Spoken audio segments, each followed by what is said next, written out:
허환구의 라디오 오늘. 여러분 안녕하십니까, 허환구입니다. 최근 지역 축제와 전통시장 먹거리의 바가지 요금이 논란입니다. 한 예능 프로그램에서도 논란이었죠. 영양군 전통시장의 옛날 과자값이 터무니없이 비쌌던 건데요. 한 봉지에 7만 원씩이나 받는 바람에 전국적인 비난을 샀습니다. 결국 해당 상인도 사과하고 영양군청에서도 전통시장 상인 관리가 적절하지 못했다고 사과하면서 일단락됐죠. 사실 지역축제 먹거리 바가지 요금 논란은 어제 오늘의 일이 아닙니다.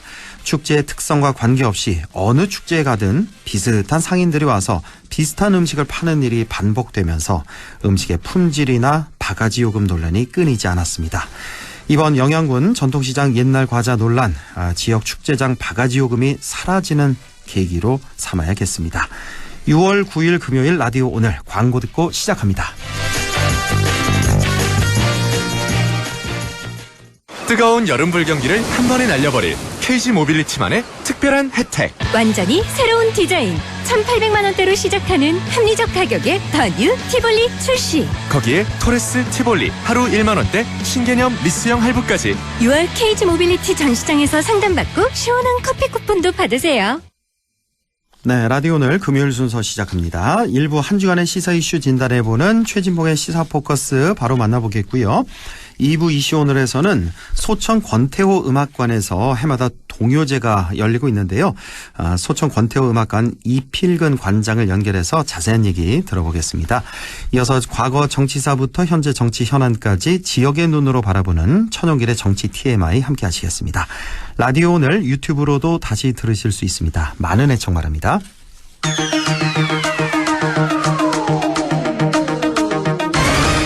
네, 최진봉의 시사 포커스 성공회대 최진봉 교수와 함께합니다. 교수님 안녕하십니까? 네, 안녕하십니까? 네, 이동관 특보 얘기부터 해야겠네요. 차기 방통위원장으로 거론되는 그런 이동관 대외협력 특별보좌관인데요. 네. 다들 학폭 얘기가 계속해서 나오고 있습니다. 그 학폭 자체의 그 심각성도 심각성이고 아주 잔인한 그런 것도 있고 여기다 또 아빠 찬스 이 논란까지. 이거 어떻게 된 일일까요? 그러니까요. 사실은 이제 이동관 특보가 이제 어젠가요? 그 본인 입장을 밝히긴 했습니다. 예, 그래서 어제. 뭐 본인은 부인하고 있어요. 본인은 뭐 쌍방이 뭐 폭행이 있었다 이렇게 얘기를 하고 있고 무모한 적이 없다고 얘기하지만 지금 말씀하신 그 사항은 국회에서 이미 나왔던 얘기들이에요. 국정감사 과정에서 나왔던 얘기이기 때문에 그게 전혀 신빙성이 없다고 보기가 어렵다고 저는 봅니다. 그리고 당시에 그 거기에 나와 증언했던 분들 입학사정관도 있었고요. 학교 선생님 그 하나고 선생님들도 있었고 그리고 이제 직접 나오진 않았지만 진술을 통해서 피해를 당한 사람들이 쓴 피해 내용도 있어요.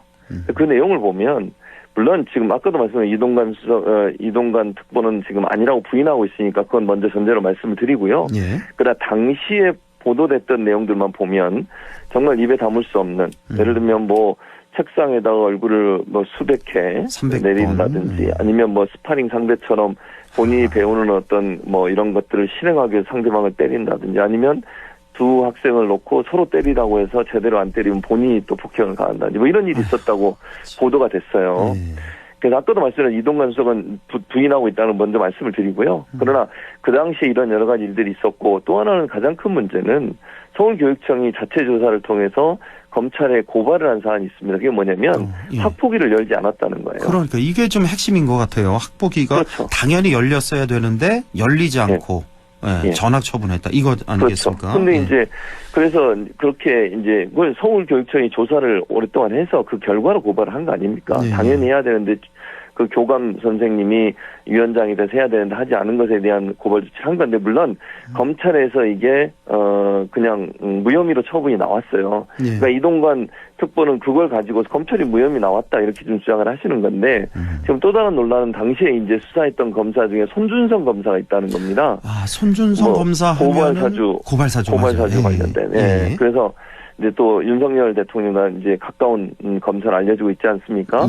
그래서 이런 여러 가지 상황들로 봤을 때 과연 그때 왜 무혐의가 나왔을까 하는 부분에 논란도 있어요, 지금. 그래서 이 부분이 무혐의가 나왔다고 해서 모든 게 다 아무 문제가 없다 이렇게 얘기하기는 좀 어렵다고 보여지고요. 그럼 그 사이에 서울교육청이 다 조사한 내용은 다 뭐가 됩니까 그러면? 그 사람들이 조사한 내용이 그럼 다 틀렸다는 얘기밖에 안 되는 거거든요. 그렇죠. 저는 그게 검찰에서 무혐의 처리가 나왔기 때문에 아무 문제가 없다 이렇게 주장할 수 있는 상황은 아니라고 봅니다. 저번에 왜 그 정순신 변호사 그 자녀도 있었고 학폭 논란이 있었고 이번에 이동관 특보도 그렇고 그렇죠. 이렇게 고위직 자녀들은 글쎄요 왜 이런지 모르겠네요. 저는 개인적인 생각입니다만 이런 게 있지 않을까 하는 생각이 들어요. 저는 그것도 아이들이 학습됐다고 봅니다. 학습됐다고 제가 보는 이유는 뭐냐면 학교에서 어렸을 때부터 조그만 문제가 발생해도 부모가 와서 해결해 주는 거죠. 그리고 부모가 고위층이거나 아니면 어떤 권력층에 있을 경우에 그게 또 먹히는 걸 봤을 수도 있다고 봅니다. 물론 이 두 사람이 그렇게 했다 제가 그렇게 단정적으로 말씀드리는 게 아니고요. 그냥 일반적으로 제가 이제 추측해서 말씀을 드리는 건데 그러다 보면 결국은 더 대담해질 수 있는 거거든요. 그러니까요. 그래서 또 혹시 무슨 일을 해도 뭐 나중에 정순신 그 당시에 그 변호사 사안 터질 때도 그 아들이 했다는 말이 또 회자가 됐지 않습니까? 어쨌든 그 당시 이제 언론 보도에 보면 우리 아버지가 누군지 아냐 예컨대 뭐 이런 얘기들이 있었거든요. 그래서 아버지가 해결할 수 있다고 하는 그런 어떤 잘못된 어떤 학습 뭐 이런 경험 이런 것들이 결국은 그런 행동을 유발시키는 게 아닌가 하는 게 일반론적으로 제가 얘기할 수 있는 부분인 것 같습니다. 근데 그렇게 키우는 게 우리 청취자분들도 다들 아시겠지. 자식들 다 키워보시겠지만 이게 올바르게 키우는 게 아니잖아요. 아이들이 어떻게 됩니까? 이렇게 자라는 아이들이. 그렇죠. 오히려 잘못 있으면 더 혼내달라. 내 자식 더 따끔하게 혼내달라. 이렇게 돼야 자식이 똑바로 되는 건데. 자, 어제 그 해명 자료 A4 용지 8장 분량 이렇게 해명을 했는데 서로 사과를 이미 다 했고 화해했고 지금도 연락하고 잘 지내고 있다. 전학 처분 받았지 않느냐, 과장됐다 지금 나오는 의혹은 가짜 뉴스다 이렇게 주장을 했는데. 주장하죠. 자, 이런 주장 글쎄요, 좀 전형적인 변명, 가해자 입장에서의 그런 변명 아닌가 좀 그렇게 좀 들려요. 그렇게 들리죠. 그러니까 이런 거잖아요. 해결됐으니까 됐다. 이건 아니라고 봐요, 저는. 그러니까 학폭이라고 학교 폭력이 있었다는 것 자체가 이게 나중에 합의를 하고 했다 하더라도 그 자체로 저는 문제라고 보거든요. 학교 폭력이 학교에서 있다고 하는 것이 얼마나 학교를 다니는 모든 학생들한테 위험한 환경을 만드는 겁니까? 나중에 어떤 방법으로 모르지만 회유를 하든 아니면 보상을 해주든 이런 방식을 통해서 합의가 됐는지 모르겠지만 합의가 됐다 하더라도 저는 문제라고 생각해요. 그러니까요. 그런데 이거를 합의가 됐고 지금은 잘 지내고 있으니까 괜찮다? 이건 아니죠. 그렇게 되면 누구든지 그런 행동을 하고 그럼 나중에 여러 가지 방법으로 합의를 하고 그러면 다 끝나는 게 돼버리는 거잖아요. 잘못된 행동이 합의하면 끝이다 이렇게 얘기할 수 있는 문제는 저는 아니라고 보고요. 지금 이동관 특보가 얘기하는 여러 내용들을 보면 사실은 상당히 좀 본인의 입장에서 주장하는 것이라고 느껴지기 때문에 여러 가지 사실관계에 있어서도 예전에 국정감사 과정에서 나왔던 얘기가 다른 점이 너무 많아서 100% 그대로 받아들이기에는 상당히 의문이 있다 이렇게 보여집니다. 그 피해자 학생 같은 경우 그렇게 심각하게 잔인하게 피해를 학폭을 당했는데 지금 잘 지내고 있다. 이게 좀 이해가 좀 가지 않고 그리고 더 글로리 보신 분 아시겠지만 만약에 이렇게 같이 현재 어른이 돼서 연락을 하고 지낸다고 해도 어렸을 때 그 상처는 계속해서 남아 있는 거고 진짜로 속내로 좋아서 지금 같이 지내는 게 아닐 텐데. 그건 아니라고. 너무 가해자 입장에서 얘기한 것 같고. 자, 그럼에도 불구하고 지금 그렇다 쳐요. 이런 일이 있었다. 과거 일이니까. 그러면 이동관 특보를 계속해서 방통위원장 임명 강행할 것인가? 근데 분위기가 강행할 것 같은 지금 분위기가 좀 지배적인 것 같아서 그게 더 좀 문제인 것 같습니다. 그렇죠. 지금 이동관 수석의 그런 입장 발표가 나오고 강력하게 이제 반발을 하고 있는 상황이잖아요. 이 상황 자체가 저는 밀어붙이려는 의도라고 보여져요. 그래서 너무 무리 아닌가요? 이번 학폭 문제뿐만 아니라 이동관 전 수석 같은 경우는 예전 10년 전에 MB 정권 시대 때 언론 장악의 선봉장이었었던 그런 인물인데 그렇게 편향적인 인물이 방통위원장을 한다. 방통위원장이란 그 자리가 언론계 대통령이라면서요. 그렇죠. 그렇게 막중한 자리인데. 뭐 재승인 심사도 하고 언론 규제도 하고 그다음에 언론사가 제대로 뭐 방송이나 언론을 보도를 제대로 안 했을 때 네. 거기에 대해서 일정 부분의 제재도 가하는 그런 곳이에요. 근데 네. 거기에 중립성과 공정성이 담보되지 않은 아니 그냥 제가 비근한 예로 이런 얘기를 해볼게요. 윤석열 대통령이 지금 최민희 전 의원 예. 민주당 추천 몫으로 이미 국회 본회의 통과했는데 임명을 안 하고 있잖아요. 임명 안 한 지 꽤 됐죠 지금. 벌써 뭐 한두 달 지난 것 같은데요. 근데 벌써. 그때도 국민의힘이 뭐라고 공격했습니까? 정치적 편향성을 얘기했어요. 예. 당시에도 물론 정치적 편향성과 함께 이제 협회에서 일했던 문제가 논란이 되고 있는데 예.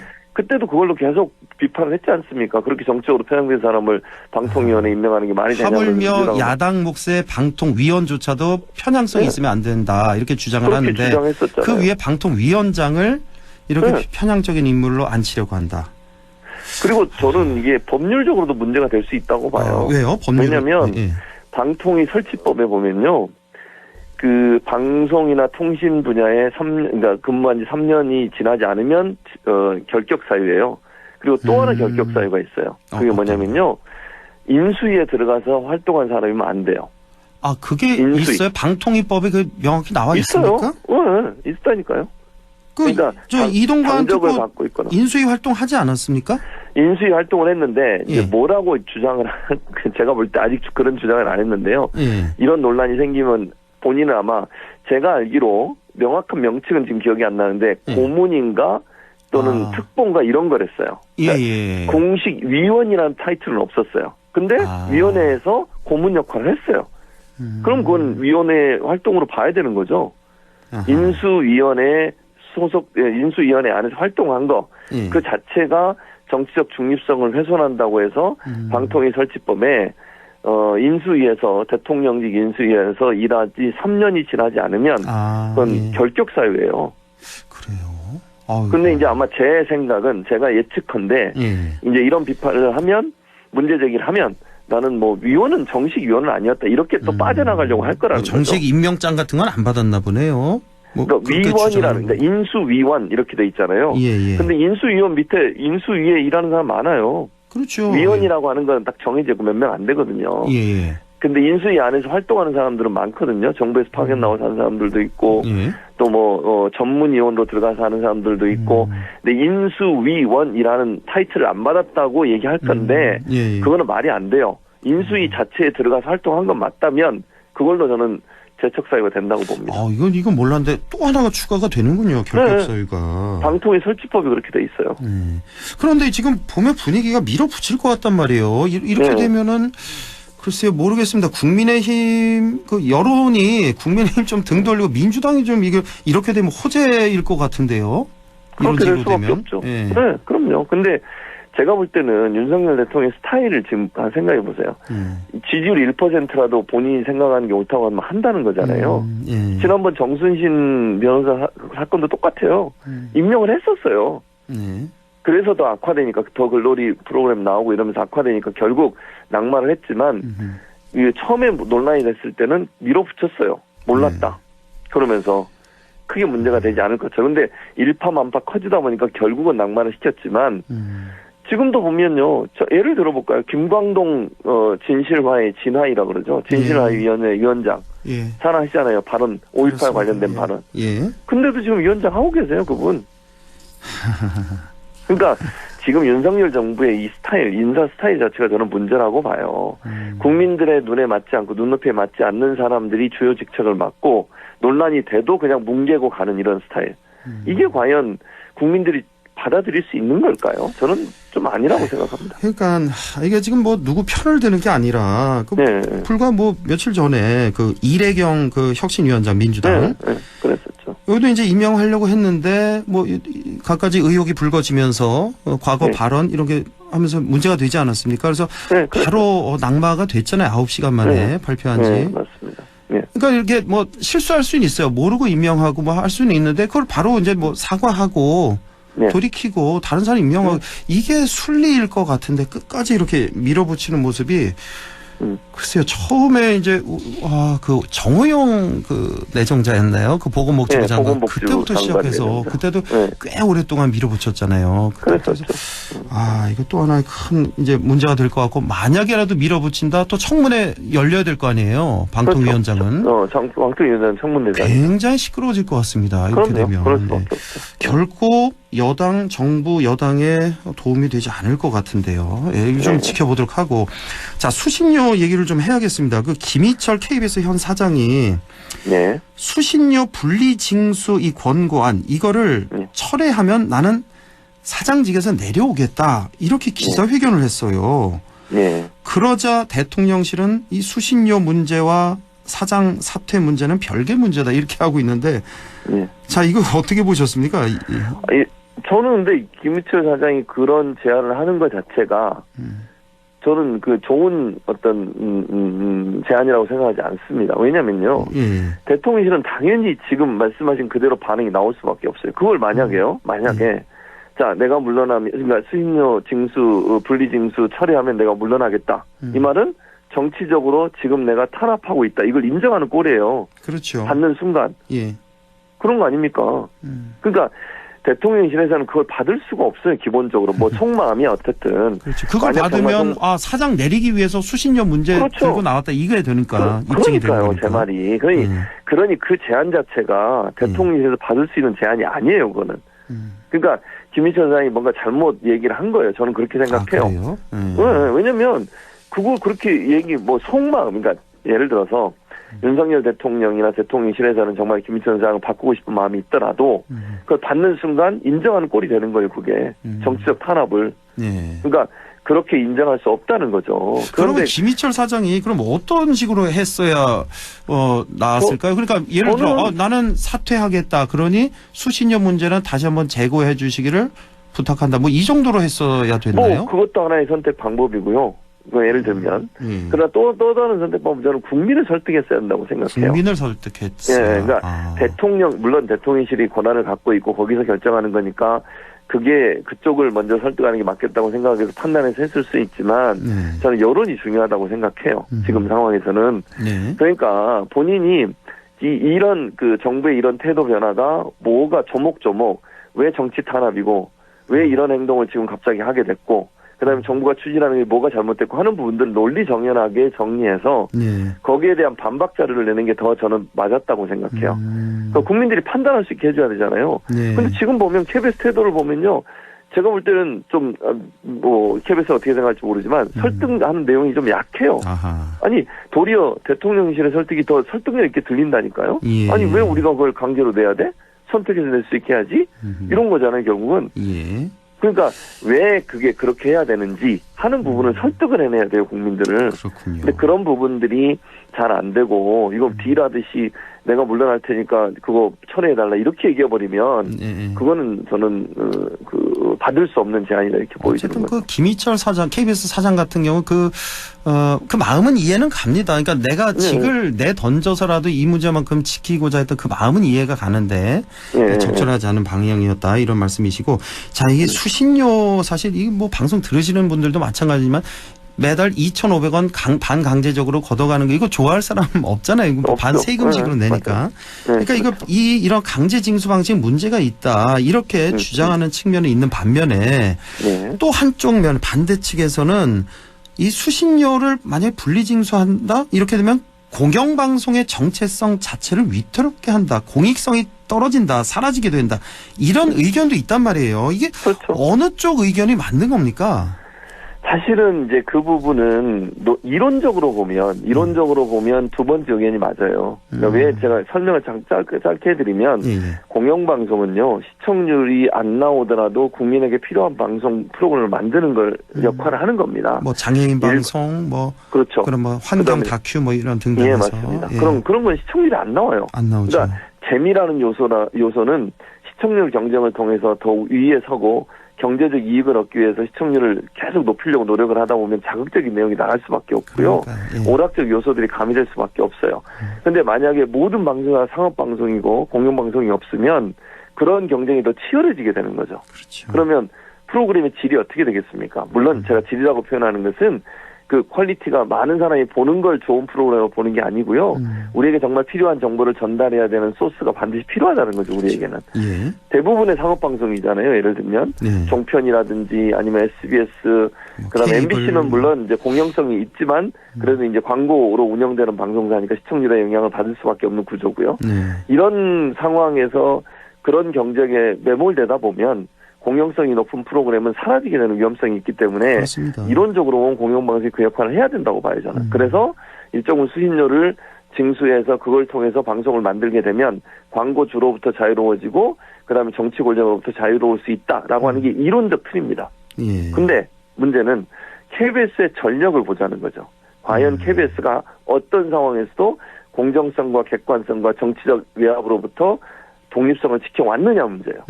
그러지 않았잖아요. 네. 그래서 국민들이 싫어하는 거예요. 그러니까 이 두 가지가 현실적인 문제와 이론적 문제가 일치가 돼야 되는데 KBS의 지금까지의 역사를 보면 이론적으로는 맞는데 현실적으로 너무 정치 권력의 영향을 받고 그 영향을 받다 보니까 국민들에게 신뢰를 주는 모습을 보이지 못한 부분이 결국 이런 논란이 일어나게 되는 배경이라고 생각합니다. 예, 알겠습니다. 아유, 오늘 할 얘기 굉장히 많은데 여기서 마무리를 해야 되겠네요. 네, 지금까지 성공회대 최진봉 교수와 함께했습니다. 고맙습니다. 예, 감사합니다. 네, 라디오 오늘 2부에서 뵙겠습니다.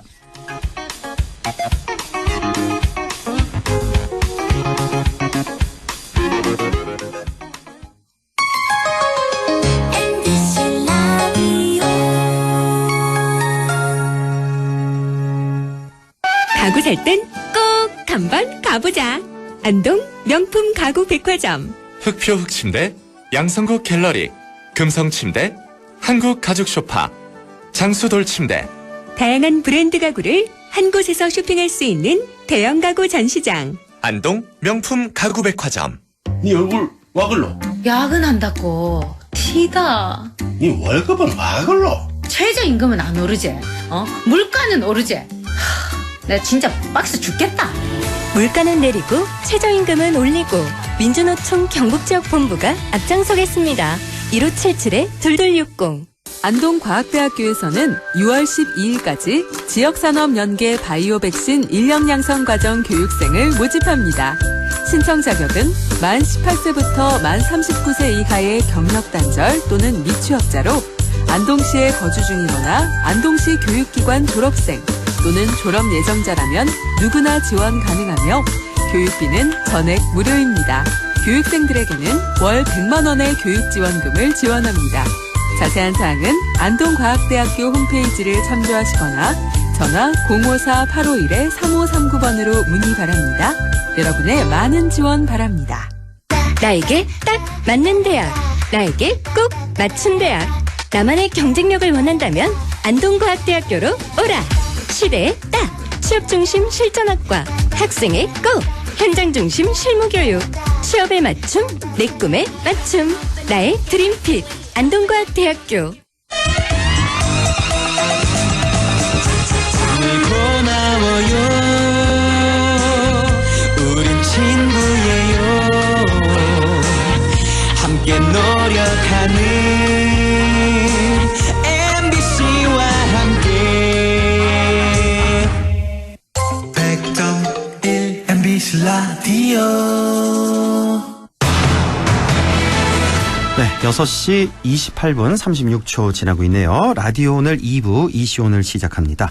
자, 우리 지역을 대표하는 작곡가 소청 권태호 선생을 기념하는 동요제가 해마다 열리고 있습니다. 바로 전국 봄나들이 동요제가 내일 소청 권태호 음악관에서 열리는데요.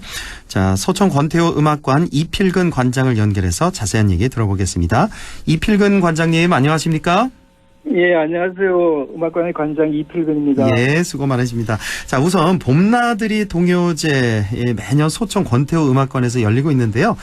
먼저 이 소청 권태호 선생은 어떤 분이신지 소개를 좀 짤막히 해주신다면요. 예, 권태호 선생님 하면은 잘 모르시지만은 봄나들이 동요 그 나리 개나리 이랬다다 물고 하면 여러분이 다 아실 줄 생각이 됩니다. 다 알죠, 전 국민이. 예.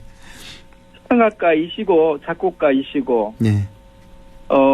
안동에서 1903년에 화성동에서 태어났습니다. 안동의 정통 육아 장남으로 태어나가지고 어린 시절 기독교인이 된 부친을 따라서 안동교회에 갔다가 선교사에게 양락을 배우고 풍금소리에 매혹되어서 음악을 시작했죠. 안동교회에서 지휘자로 반주자로 활동하다가 더 음악을 공부하고 싶어서 1927년에 일본으로 유학 가서 일본의 그 니혼 음악교를 졸업하였습니다. 선생님의 호는 소천인데요. 그 소천의 뜻은 웃을소에 샘천자를 써서 평소 강직하고 소탈하고 유머가 많았다고 그렇게 전해지고 있습니다. 그렇게 쭉 소개를 해주셨네요. 1903년생이시군요. 1903년. 성악가이자 작곡가. 그러니까 그 유명한 봄나들이 동요 나리 나리 개나리 입에 다다물고 이걸 작곡한 분. 그리고 우리나라 최초의 한국인 성악가 독창회를 여신 분으로 또 이렇게 많이 알려진 분인데 우리 소천 선생님 업적에 대해서 조금만 더 설명해 주신다면요. 소천 선생은 사실 현대음악의 선구자입니다. 그리고 나라를 사랑하는 마음으로 국민 개창 운동을 했고요. 국민 가곡집을 만들어서 널리 보급했죠. 또 우리 국내외에 200개 정도의 그 독창회를 개최했고요. 특히 1928년도에는 대구 심상초등학교에서 최초로 독창회를 개최했습니다. 이 외에도 교가 군가를 많이 작곡했고요. 특히 안동의 안동중학교 교가, 안동 농림학교 교가, 또 보병의 노래, 구사단가 등을 작곡했습니다. 그래요. 이렇게 많은 업적. 아마 이 시간에 다 소개를 못 하실 정도로 많은데요. 자, 바로 그러한 소천 선생님을 기리기 위해서 지난 2014년 벌써 이제 9년이 지나고 있는데 안동시 성곡동에 소천 권태호 음악관이 세워졌고요. 그리고 이제 동요제도 계속 이곳에서 열리고 있습니다. 바로 내일이 본선인데 제16회 전국 봄나들이 동요제가 바로 내일 열리게 됩니다. 자, 이 전국 봄나들이 동요제에 대해서도 소개를 좀 해주시죠. 소천 선생이 정신과 그 나라 사랑하는 마음, 또 어린이를 사랑하는 마음, 또 음악의 저변 확대를 목적으로 해서 그 2007년 5월 19일에 제1회 봄나들이 동요제를 개최했습니다. 근데 올해로 이제 제16회를 맞이했는데요. 그동안 코로나로 인해서 2020년도에는 실시를 하지를 못했고요. 그런데 지금 그 해마다 많은 학생들이 지원을 하고 있습니다. 올해는 그 코로나의 여파로 인해서 그 독창 중창 합쳐서 56개 팀이 이제 신청을 했습니다. 전국에서 전국에서 코로나만 아니었으면은 더 많이 보급이 되고 이 동요제가 성황리 이루어졌으리라고 생각이 됩니다. 지난 2007년에 처음으로 개최된 동요제가 되겠고 20년에는 한 해를 건너뛰고 올해 이제 16회를 맞는 전국 봄나들이 동요제가 되겠습니다. 자, 모두 56개 팀이 신청을 했다고요? 전체가 다. 그래서 내일 본선에는 몇 개 팀이 이제 참가를 하게 되는 거죠?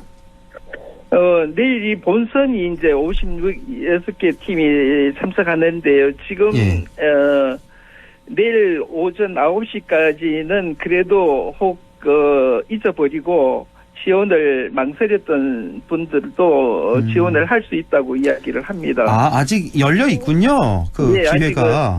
내일 9시까지만 연락을 주시면 되겠네요. 그 지원 분포는 지금 보니까는 경기도 또 청주, 광주, 대구, 경북, 전국에서 지원을 했습니다. 그렇군요. 이제 유치부, 초등부 이렇게 있는 걸로 알고 있는데 참가 종목하고 자격은 또 어떻게 되는지요? 유치부 있고요. 초등은 1학년, 2학년, 그다음에 3학년, 4학년, 5학년, 6학년 이렇게 나누어져 있고요. 예. 분야는 독창과 중창입니다. 독창과 중창 이렇게. 예. 그러니까 총 4개 부문으로 나눠져 있군요. 유치부와 예. 1, 2학년, 3, 4학년, 예. 5, 6학년 이렇게.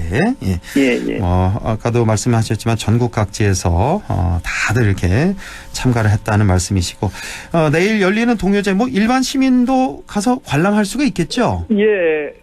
저기 소천 거태음악관 지하에 보면 대강당이 있는데 거기는 아무나 들어가서 경연하는 걸 관람할 수가 있습니다. 예, 지하에 있는 대강당에서 열리는군요. 예. 예. 시간은 어떻게 되죠? 내일 본선이? 시간 9시 반부터 있습니다. 9시 반부터 쭉. 한 몇 시 정도로 예상이 되나요? 끝나는 시간이? 본선이 4시에 이루어지니까 마치는 시간이 약 한 5, 6시 정도 될 것 같습니다. 그렇군요. 예. 그러니까 아침 9시 반부터 동요제는 예. 시작이 되고 여기서 예. 이제 몇 팀을 추려서 본선이 또 있는 거군요. 오후 4시부터. 예. 거기서부터 이제 본선이 있고요. 예. 자, 이렇게 해마다 열리는 대회인 만큼 올해 참가 못하신 분들은 또 내년을 기약하시면 될 것 같은데 소천 권태우 음악관에서는 이번에 이렇게 동요제뿐만 아니라 다른 연주회나 음악회도 많이 열어 오셨다고요? 예, 음악관의 강당이나 강의실은 개방이 되어 있습니다. 개인이나 연주단체 또는 세미나 등을 이제 대관할 수가 있고요. 네. 특히 저기 음악관에서는 그 촉천 기획 연주를 연 5회 이상을 하고 있습니다. 예. 특별히 이번에 소개드릴 것은 7월 7일 날 7시 30분에 소천 음악관에서 우크라이나 챔버 오케스트라 초청 연주가 있습니다. 국제 교류 음악의 한 단체에서 이렇게 진행을 하는데요. 전석이 초대가 되겠습니다. 예, 그렇군요. 예. 7월 7일, 그러니까 다음 달, 금요일이군요. 7월 7일 금요일 날. 금요일 저녁 7시 30분에 우크라이나 챔버 오케스트라 초청 공연이 있다는 거. 예. 자, 소년 소녀 합창단 그리고 어머니 합창단도 지금 모집하고 계시던데요. 이번 기회에 좀 안내를 좀 해주신다면요. 예, 음악관에서는 교육 사업의 일종으로 소년 소녀 합창단을 가르치고 또 연주를 하고 있고요. 네. 또 어머니 합창단이 있었어요. 연령이 한 63세까지는 지원을 할 수가 있습니다. 그리고 소년소녀 합창단은, 어린 애들은 좀 그렇고 2학년 후반기부터 3학년부터는 이제 누구나 지원을 할 수가 있습니다. 가입하시고 싶은 분들, 소천 권태우 음악관으로 연락 주면 되겠습니까? 예, 소천 음악관에 연락하시면은 상세하게 안내를 해드리겠습니다. 예, 소년 소녀 합창단 그리고 어머니 합창단도 모집하고 있다는 내용이고요. 자, 나리 음악단은 다양한 분야가 있는 것 같습니다. 그러니까 나리 윈드 오케스트라, 나리 챔버 오케스트라, 나리 마칭 밴드까지 공연도 많이 하시겠네요. 예. 우리 음악단에 자체적으로 1년에 1회 이상 정기 연주를 하고요. 시민들이 취미 활동과 시의 행사를 위해 가지고 우리 나리 윈드 오케스트라 또 나리 마칭 밴드 또 나리 챔버 오케스트라를 운영하고 있습니다. 시민이면은 누구나 이곳에서 기초를 배워서 활동할 수가 있습니다. 자세한 것은 음악관에 문의해 주시기를 바라고요. 특별히 원래 나리 챔버 오케스트라는 우리나라 유명한 교수 장일남 교수가 해설하는 교과서 속 음악 예행 제목으로 농산노천 학교를 방문해서 연주할 계획입니다. 이 지원은 도교육청에서 지원하여 이렇게 행사를 하게 되었습니다. 예, 그렇군요. 그러니까 소천 권태호 음악관에서는 이렇게 뭐 노래에 관심이 있으신 분들 또 악기에 관심이 있으신 분들 다 이런 교육 사업도 이렇게 하시는군요. 그러니까 네. 관심 있는 분들 연락을 주시기 바랍니다. 자, 이제 마지막 질문이 되겠는데 내일 동요제를 계기로 해서 이제 소천 선생에 대해서 더 많은 분들이 알게 되고 관심을 가졌으면 좋겠는데요. 앞으로의 또 다른 계획이나 바람이 있으시다면요? 예. 우선 이 전국 동요제가 더 활성화될 수 있도록 하기 위해서는 지원이 좀 필요한데요. 다양하게 전국에서 지원할 수 있도록 상금을 좀 올렸으면 좋겠다 이런 생각이 들고요. 네. 소천 권태호 음악관의 앞으로의 음악부를 만들어가지고 성악뿐 아니라 기악, 군가 합창 경연대회를 하고 싶은 욕망이 있고요. 예. 또 덧붙여서 한 가지는 음악관이 굉장히 자연 조건이 좋습니다. 뒤편에 보면은 산이 이렇게 음악관을 이렇게 감싸게 돼 있었어요. 예. 야외 음악관을 건립하면은 굉장히 좋은 명소가 되리라고 생각이 됩니다. 예. 이것을 좀 어떻게 했으면 좋겠다는 생각이 들고요. 마지막으로 소천 선생님의 유품들이 있는데 이걸 자료를 정리하고 볼거리를 만들려고 그러면은 이제 시설이 좀 이렇게 낙후한데 좀 보완을 했으면 좋겠다 이런 생각을 합니다. 예, 알겠습니다. 자, 내일 있을 봄나들이 동요제 성황리에 잘 끝나길 저도 기원하겠습니다. 오늘 말씀 잘 들었습니다. 예, 감사합니다. 네, 고맙습니다. 지금까지 네. 소천 권태호 음악관의 이필근 관장이었습니다.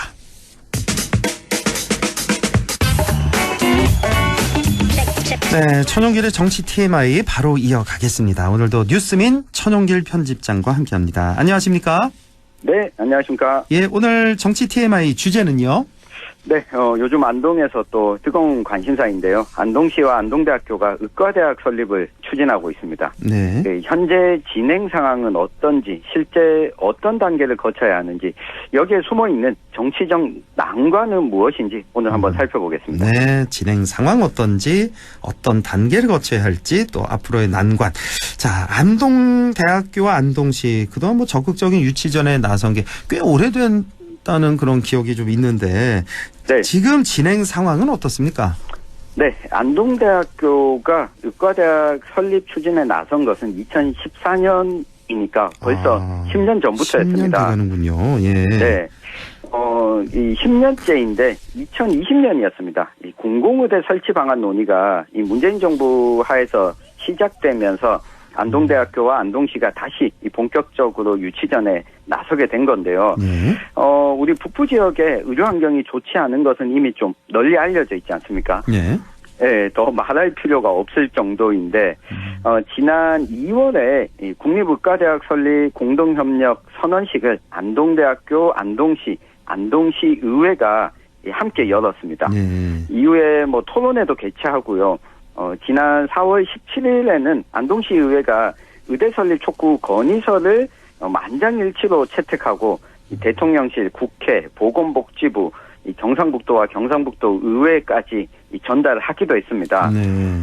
이런 가운데 지난 6월 5일이었죠. 이 공기현 안동시의원이 의과대학 유치계획 수립과 시행에 관한 지원안을 담은 조례안을 대표 발의했고 이달 중에 안동시 본회의에서 이 통과가 될 것으로 예상을 하고 있는데요. 네. 안동대학교 입장에서는 학령인구 감소, 또 지방대학의 경쟁률 저하 때문에 또 이를 극복하기 위한 방안으로 유치전에 나섰고 안동시와 또 안동 주변에 있는 북부지역 지자체는 이 공공 의료 환경 개선을 위해 적극적인 노력에 지금 나선 상황입니다. 그렇군요. 벌써 10년 된 얘기군요. 네. 10년 전부터 이렇게 뭐 각종 지금 설명해 주신 선언식도 하고 토론회도 개최하고 뭐 유치 추진위원회도 구성하고 백방으로 노력을 하고 있는데 자 문제는 네. 의사협회에서 이거 정원 늘리는 거 결사 반대하고 있잖아요. 맞습니다. 이것 때문이잖아요. 예. 네. 2020년에 한 5가지의 이 공공의대 설립과 관련해서 의대 정원을 좀 늘리고 공공의대를 설치할 수 있는 이 법률안이 발의가 됐습니다. 예. 그런데 기억하시겠지만 이 코로나19 때 의사단체, 의사협회에서 일종의 이게 파업을 벌이면서 의대 정원을 늘릴 경우에는 업무에서 손을 떼겠다라고 하니까 이 당시 상황이 급박하지 않았습니까? 예. 정부도 일단 논의를 중단하겠다라고 하면서 이 국회 차원에서도 논의가 제대로 좀 이루어지지 못했고요. 예.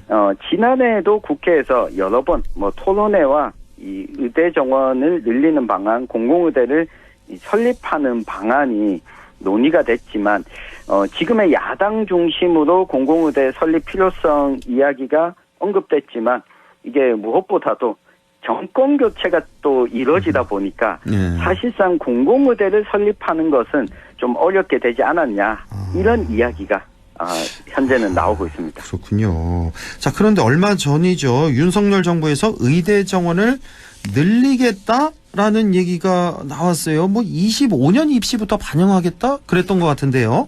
맞습니다. 이 5월 17일, 18일경에 이 보건복지부 차원에서 의대 정원을 좀 늘릴 수 있다는 이야기가 나오면서 언론에 보도가 됐습니다. 예. 지금 입학 정원이 3,058명으로 고정된 것이 18년 됐거든요. 아유, 그래요. 예. 네. 원래는 3,570명이었는데 그 의사와 약사, 의약분업 논란으로 당시 정원을 줄였던 겁니다. 그래서 이 줄였던 정원에 더해서 이 512명을 늘리는 방안을 추진한다는 이야기가 나오게 된 건데요. 그러니까 18년 전에 그때까지만 해도 한 3,500명 정도 됐었는데 의대 정원이 맞습니다. 18년 전에 3,000명 선으로 줄였던 거군요. 그렇습니다. 그래서 다시 복원을 하겠다. 3,500명 선으로. 이게 우리가 지금 한 10여 년 후죠. 2035년쯤이 되면 의사의 인원 자체가 우리가 좀 많이 부족할 것이다. 이런 예측이 또 나오고 있거든요. 그렇죠. 예. 예, 때문에 이 512명을 늘리는 방안을 추진한다라고 하는 이야기가 나오면서 일단은 보건복지부가 대한의사협회와 함께 구성한 의료현안 협의체에서 의사 증원안건을 올려서 논의를 시작하기로 한 겁니다. 예. 문제는 바로 이 포인트인데요. 이 윤석열 대통령의 경우에는 이 대통령 선거 당시 공약에서 공공의대 설치는 약속하지 않았습니다. 그래요? 그래서 그 의대 정원을 늘리더라도 새로 설립하기보다는 기존에 있는 의대에다가 정원을 좀 늘려주는 방향으로 가지 않을까 이런 예상이 나오고 있거든요. 그럼 좀 불리해지네요. 우리 지역으로서는 이렇게 되면. 그렇습니다. 이게 기존에 있는 의대 정원에서 그 정원을 늘리게 되면 추가적인 정부나 지자체에서 들어가는 비용이 상대적으로 적다라고 하는 장점은 있지만 그렇겠죠. 취약 지역의 의료 공백을 메우기에는 좀 부족하지 않나라고 하는 이 반론도 현재는 있습니다. 맞습니다. 때문에 정부가 완전히 의료 취약지에 의대 신설 가능성을 닫아놓은 것은 아니고요. 지자체마다 골고루 배분하겠다라고 하기보다는 취약지에 한정해서 의대 신설 가능성은 일단 열어놓은 상황입니다. 취약지라면 어디를 들 수 있을까요? 우리 지역도 그렇잖아요. 취약지고. 그렇습니다. 근데 전국적으로 보면 전국의 시도 가운데 의과대학 정원이 하나도 없는 곳은 한 곳밖에 없습니다. 어디예요? 예, 전남 지역입니다. 전남에 아예 없군요. 의대가. 전남에 아예 없기 때문에 이 취약지라고 했을 때 일단 전남이 1순위가 될 수 있을 것으로 보이고요. 그 다음이 경주에 있는 동국대 경주 캠퍼스 의과대학이 있는 이 경북이 그다음 지역이라서 우리 지역 같은 경우는 조금 애매모호한 측면이 있습니다. 그러니까 경북에 한 곳이 있긴 있군요. 네. 자, 공공의대 설립에 반대했던 의사단체가 글쎄요, 의대 정원 확대에는 찬성을 할까요? 순순히 찬성을 할지 모르겠네요. 일단 그렇지는 않습니다. 이 9일에 지금 보건복지부와 의사협회가 협의체를 열었거든요. 예. 이게 의대 정원을 늘리는 방안과 관련해서 거의 2년 만에 안건에 올라간 겁니다. 예. 일단 의사협회에서는 좀 이 반대 입장을 하고 있는데 무작정 반대는 아니고요. 적정한 의사인력 확충 방안을 과학적 근거하에 좀 논의해보자라고 이야기를 좀 마무리했습니다. 네. 2년 전과 좀 달라진 이유는요. 결국 이게 정치가 작동하는 겁니다.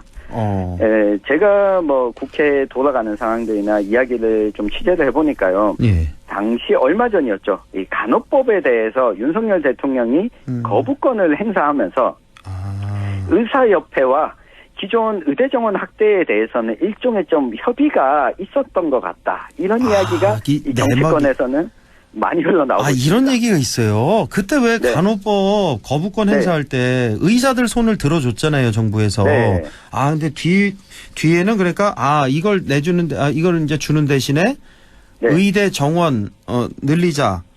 네. 이런 얘기에 협의가 있었다고요.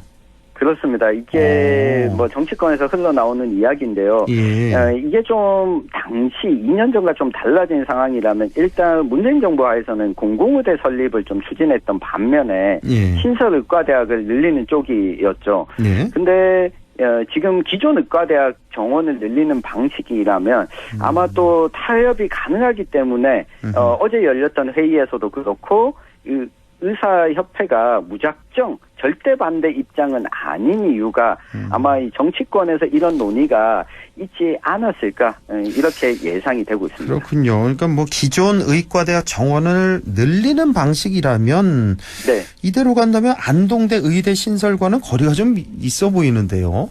맞습니다. 이게 의대 정원을 늘리는 것은 이 보건복지부가 결정만 하면 됩니다. 법률안 통과할 필요가 없고요. 그래요? 다만 또 이게 어느 곳에 늘어난 정원을 배분하는지는 교육부의 권한이거든요. 예. 네, 결국은 각자 대학과 각자 지역에 유치하자고 할 텐데 정치적 결정이 있을 수밖에 없습니다. 특히 이 방안대로라면 기존 의대의 정원을 배분하고 일부 2년 전에도 나왔던 연구중심 의과대학 의사과학자를 양성하는데 일부 정원을 주고 한두 곳의 의료 취약지에 신설하는 정도가 가장 좀 앞서 나간 방안이 되지 않을까 싶은데요. 예. 얼마나 안동의 필요성을 부각시키느냐가 아무래도 중요할 것 같은데 이것도 경상북도 내의 정치적 상황과 전국적 상황이 또 같이 또 맞물려 있습니다. 도내 상황과 전국적 상황이 맞물려 네. 있다. 이거 무슨 네. 얘기예요? 이게 총선을 앞두고 특정 지역에만 신설의대를 만들어주기는 쉽지 않을 겁니다. 예. 네. 거기에다가 도내 상황이라면 이게 연구중심 의과대학을 추진 중인 곳이 전국적으로 카이스트와 포항공대 두 곳이거든요. 예. 이게 안동에 좀 불리할 수가 있습니다. 그렇겠네. 포항공대로 간다면. 맞습니다. 이게 공공의대와 연구중심 의과대학은 다르다고 하지만 결국은 의대 정원을 배분하는 것은 똑같습니다. 예. 이렇게 되면 의대 정원이 한 명도 없는 이 전남에서는 또 우선순위가 밀리고 경북 도내에서는 의대 정원을 일부 배분했으니 안동대 의대 신설은 좀 멀어지지 않을까 이런 우려점이 있는 상황입니다. 그렇군요. 우리 경북 북부 네. 지역 좀 불리한 상황이다. 그러니까 전남에 한 곳 뺏기고 저쪽 어디 포항공대 쪽에 뺏기고 하면은 좀 네. 힘들 수도 있다. 이런 말씀이시고. 자, 끝으로 정리 말씀 한 1분 내로 좀 해주시죠. 네. 제가 오늘 쭉 이야기를 하면서 아마 청취자분들께서도 결국은 의과대학 정원을 늘리고 신설하는 부분은 이 정치권에서 얼마나 힘을 가지고 있느냐의 문제와 직결돼 있다라고 이해하실 수가 있을 겁니다. 예. 우리 지역 안동과 경북 북부 지역의 부족한 현실을 중앙 정치권을 설득해내느냐, 우리 지역 정치권의 힘과 목소리가 어느 정도이냐에 달려 있는 것으로 보이는데요. 결국은 우리 도내에서는 경상북도 도지사와 지역구 국회의원들이 당내에서 정부 여당이 얼마나 강력한 힘을 행사할 수 있느냐가 아닐까 싶은데 이 부분, 이 활동들을 좀 지켜봐 주시면 좋겠습니다. 예. 자, 오늘도 이렇게 유익한 소식 잘 들었습니다. 뉴스민 천용길 편집장과 함께했습니다. 고맙습니다. 감사합니다.